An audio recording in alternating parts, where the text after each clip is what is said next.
Beralih informasi lain, masa pembatasan sosial berskala besar PSBB transisi selama 2 pekan hingga 8 November 2020 dan selama perpanjangan PSBB masa transisi 11 Oktober lalu tidak terjadi kasus positif COVID-19 di wilayah ibu kota yang meningkat signifikan.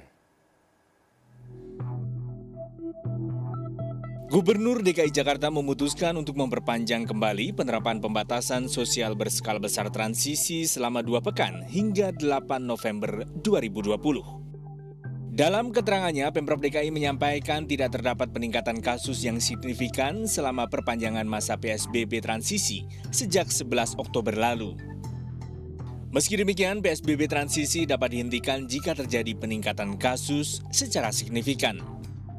Dalam unggahan di media sosial, Gubernur DKI Jakarta Anies Baswedan menyatakan Pemprov DKI dapat menerapkan kembali kebijakan rem darurat jika tingkat penularan mengkhawatirkan dan akan menghentikan seluruh kegiatan yang sudah dibuka selama PSBB masa transisi.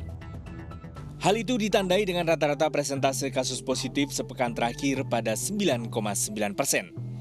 Selain itu, rata-rata keterisian tempat tidur isolasi dalam 2 pekan terakhir cenderung menurun. Misalnya pada 12 Oktober lalu, keterisian tempat tidur isolasi masih 64%, lalu turun menjadi 59% pada 24 Oktober 2020. Keterisian tempat tidur di ruang ICU juga relatif menurun, dari 68% pada 12 Oktober 2020, turun menjadi 62% pada 24 Oktober 2020.